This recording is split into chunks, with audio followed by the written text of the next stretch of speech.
Bonjour à tous et bienvenue sur Auteur en live. Aujourd'hui, nous sommes avec François Vanier qui va nous parler de son livre. François, je te laisse te présenter. Bonjour Amélie, puis bonjour à tous. Donc François Vanny, je suis auto-édité depuis déjà quelques années. J'ai 6 livres à mon actif et aujourd'hui, on va parler de un de mes premiers livres. D'accord. Et du coup, qu'est-ce qui t'a donné envie d'écrire ce livre? Et ben en fait, c'était faire le point professionnellement parce qu'en fait, c'était une période de chômage et c'est tombé pile pendant les premiers confinements. Donc, j'ai cherché du boulot pendant les confinements, donc c'était vraiment pas super. Du coup, j'en ai profité pour faire un point sur, ma vie professionnelle et donc j'ai écrit cet essai professionnel dans cette idée-là. Donc c'est sur la coordination, sociale et culturelle. Moi, j'ai travaillé dans l'éducation populaire pendant très longtemps, les associations, fédérations de maisons de jeunes et de la culture. Et les 5 dernières années, avant cette période-là, j'étais aussi, cadre, chef de service dans le secteur sanitaire et social. Donc, j'ai pu, exercer on va dire, cette compétence de coordination sur dans beaucoup de situations différentes et sur des postes différents. Voilà. D'accord. Est-ce que tu t'es inspiré, enfin, de quoi t'es-tu inspiré pour écrire ce livre? Et bah, de cas concrets, en fait, hein, de situations professionnelles dans lesquelles je me suis retrouvé et l'idée, en fait, ça, c'est un peu la couverture du livre, justement. L'idée, c'est d'offrir c'est de faire un manuel, en fait, hein. Le sous-titre, c'est «Guide de savoir-être en coordination sociale, et culturelle» et c'est un manuel, en fait. Donc il y a à la fois des cas concrets et en même temps, je laisse des pages justement où le lecteur peut prendre des notes carrément dans le livre. C'est un livre de poche, je l'ai voulu dans ce format-là pour que justement il tienne dans la poche et c'est destiné autant à des professionnels qu'à des bénévoles, D'accord. puisque même, dans les associations et dans les bénévoles font aussi la coordination, sociale et culturelle. Et quel est ton objectif avec cette sortie littéraire? Bah, moi, c'était pour me booster un peu dans ma recherche d'emploi. Puis, de toute façon, comme je pouvais pas pendant les confinements sortir de chez moi, c'était l'occasion de faire un point et donc ça me servait aussi un peu on va dire de CV, hein, de CV amélioré, à m'aider aussi à chercher des postes. Donc c'était une façon de continuer à travailler tout en étant en télétravail. On va dire. Et du coup, est-ce que tu peux nous faire une présentation rapide de l'ouvrage? Ouais, ouais, ouais. Moi, je vais prendre le sommaire, hein. Quand on est bien dans un essai professionnel, hein, avec je développe des aspects théoriques. Par exemple, je reprends différents triangles, en fait. Il y a le triangle socio-stratégique, c'est sur c'est ce qu'on utilise dans différents domaines. C'est ce qu'on appelle l'aspect opérationnel, tactique et stratégique, en fait, hein. Donc, à chaque fois sur un de ces 3 pans, je donne des exemples et comment se positionner quand on est professionnel et qu'on est coordinateur, en fait, hein. Et opérationnel, c'est directement faire les choses, on va dire, les tâches très concrètes. Tactique, c'est déjà un niveau au-dessus, c'est quand dans l'aspect militaire, c'est la guérilla, hein. On est par monts et par vaux et puis, on agit là où il faut, hein. Donc, sur la coordination, c'est, aller par exemple dans des quartiers ou dans des zones commerciales, enfin avoir des lieux, pour agir. et stratégique, ce qu'on appelle le vol de l'aigle, hein, c'est survoler les choses de très haut avec, avec des concepts aussi pour développer une stratégie. Voilà. Ça, c'est un exemple, hein. Donc, il y a différents chapitres sur la coordination, les techniques de savoir-être, la technique et la politique aussi, puisque ça touche aussi les, les communes, les collectivités territoriales, comment on se positionne vis-à-vis des décideurs politiques aussi quand on est coordinateur. Donc il y a vraiment beaucoup d'aspects qui sont présentés. Voilà. Mais toujours dans une logique pratique et de terrain, quoi. D'accord. Et du coup, est-ce que tu pourrais nous dire une phrase pour convaincre un lecteur d'acheter ton livre? Bah, si vous êtes en situation de coordination, quelle qu'elle soit, hein, c'est-à-dire on coordonne des équipes, des individus, un projet, c'est un bouquin qui est fait pour vous, tout simplement, parce que vous allez avoir plein d'exemples et de situations concrètes pour bien vous visualiser, vous transposer et en tirer des fruits pour agir vous-même sur le terrain. Et du coup, nous allons passer à la partie lecture. Donc,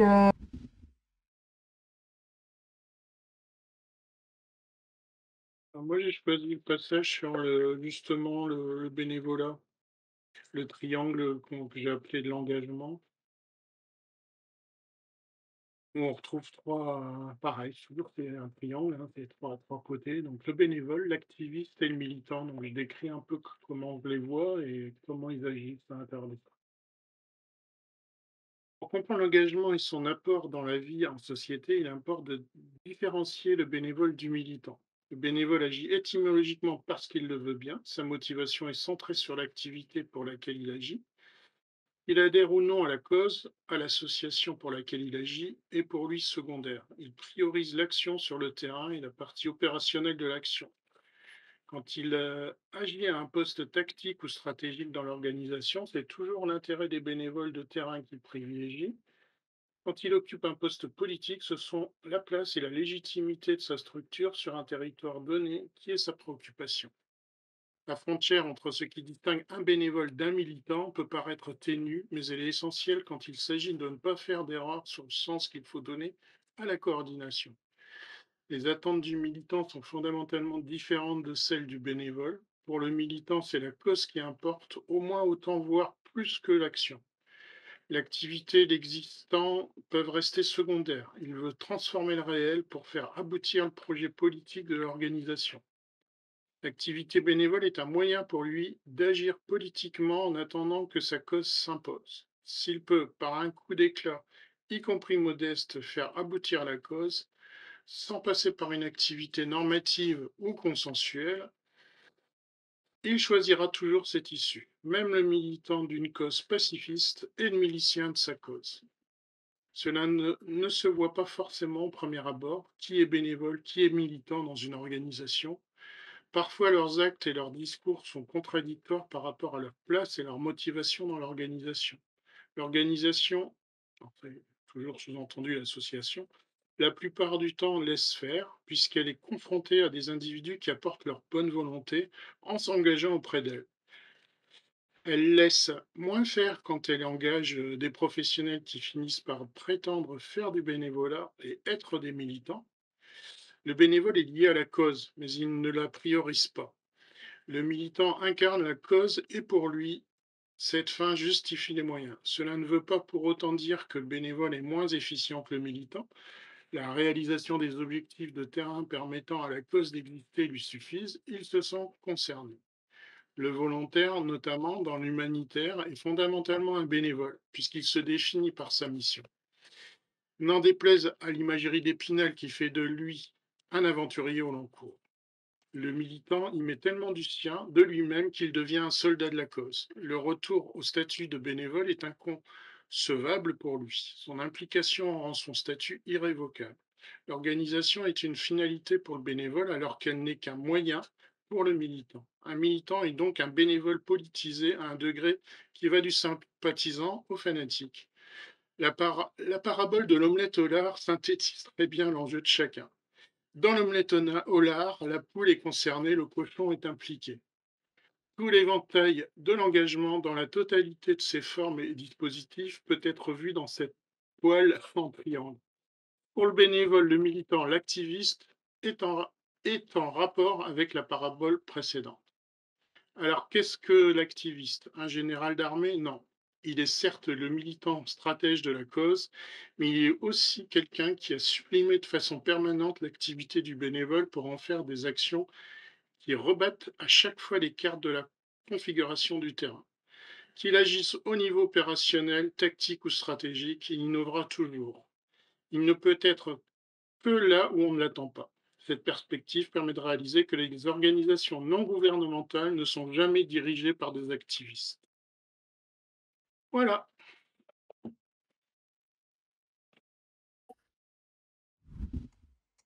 Nous revoilà donc. Et du coup, est-ce que tu as un projet d'écriture actuellement qui, qui est Ouais. en cours? Oui, bah, le projet d'écriture du moment, c'est un recueil de scénarios pour le jeu de rôle que j'ai publié l'été dernier. Ça s'appelle Le Masque et l'épée. Et le recueil va s'appeler L'ère de la sirène. Il y aura une vingtaine de scénarios, de jeux de rôle. Donc on n'est pas dans de l'écriture littéraire, hein, c'est plutôt de l'écriture scénaristique, on va dire. Donc avec des personnages hauts en couleur, puisque c'est dans un univers de KPDP historique qui va du XVIIe siècle jusqu'au XVIIIe, à l'aube de la Révolution française.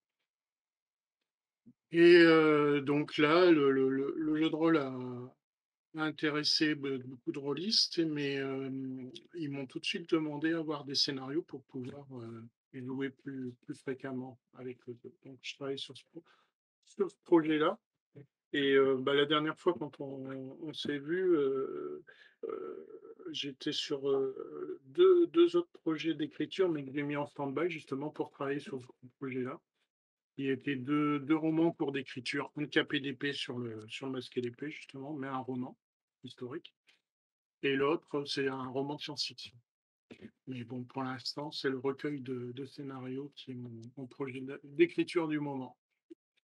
Dès que je le finis, je me remets à l'écriture sur les deux œuvres. Parce que c'est une de mes façons d'écrire, c'est que je travaille trop longtemps sur un projet, j'aime bien le laisser, un peu comme quand on cuisine, le laisser refroidir pour y revenir après et revenir avec un esprit neuf, quoi.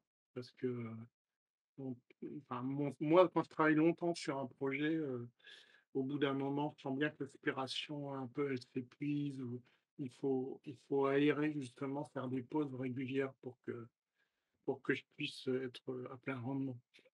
Voilà. D'accord. Et est-ce que tu auras un conseil à donner aux personnes qui souhaitent se lancer? Dans l'écriture, Oui, dans l'écriture, inconsciemment, je viens de le donner ce conseil, c'est que dans tout travail, à un moment donné, faut vraiment s'aménager des pauses.